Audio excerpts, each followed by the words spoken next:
Cars are often treated more like a status symbol rather than a means of getting from point A to point B. Often we buy a car not because of what it actually represents, but rather how it represents us. So in this video, I actually want to talk about the 5 worst brands in the UK from a used car perspective.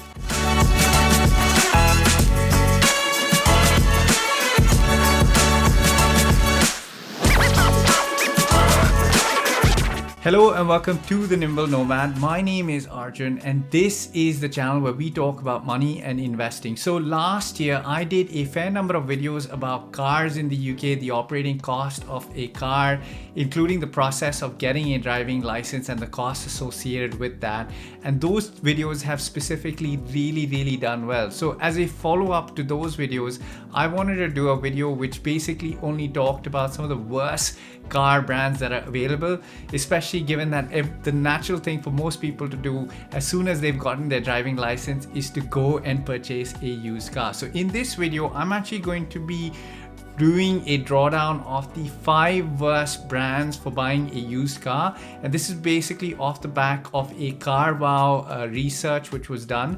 So basically there were 2 criteria which were assessed in order to identify the worst brands for buying used cars, and criteria number 1 was reliability score. So this is basically the number of claims or repairs that owners reported after owning cars within these brands.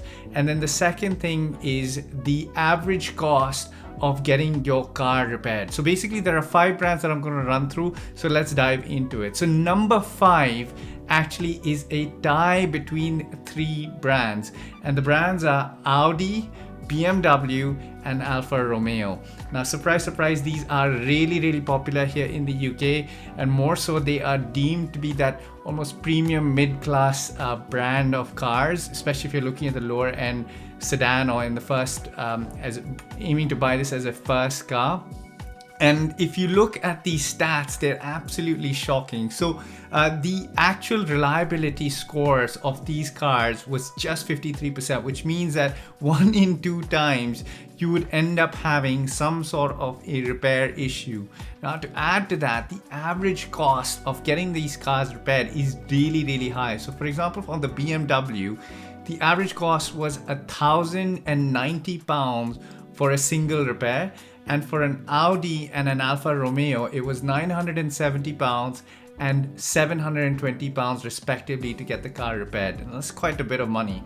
So the number 4 position actually goes to Chevrolet. Now, I know that this is not a really popular brand here in the UK. It's more popular in the US. But again, this brand also had a reliability score of 53%, but the average cost of getting a car repaired when you had a Chevrolet was about £900. So again, not a great car to own. And then, so in number 3, we have Jaguars, where the reliability score was just 51%, so just a little shy of the other 4 brands that I've just talked about. And the average cost to repair a Jaguar was £1,020 per repair. Now in number 2, now this is going to be a real shocker, was Porsche.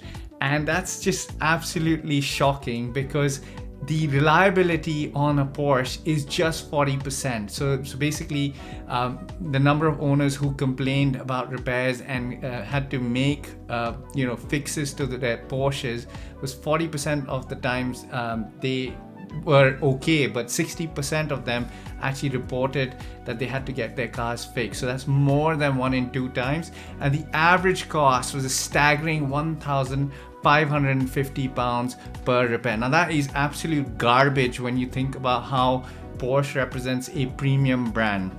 Now moving on to the number 1 spot for the most unreliable car brand here in the UK is surprisingly the Land Rover, and this also includes the Range Rover series within it, and a really poor performance from a reliability perspective. So just 38% from a reliability, which is more than basically 60% of people who owned Land Rovers had issues with it.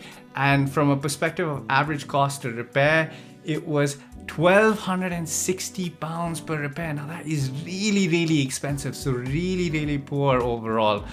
So in summary, I think if I just sort of loop that all in very quickly, it's a very short video. As a finance YouTube blogger, I honestly think that buying a car needs to be a sensible option.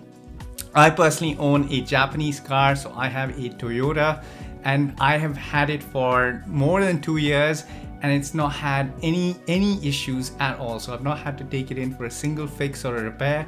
One of the most reliable cars there is. It had one puncture and I had to get a tire repaired, but that's basically it. So I hope this video helped you out. If it did, please smash that like button and don't forget to subscribe, and I'll see you in the next video. Goodbye.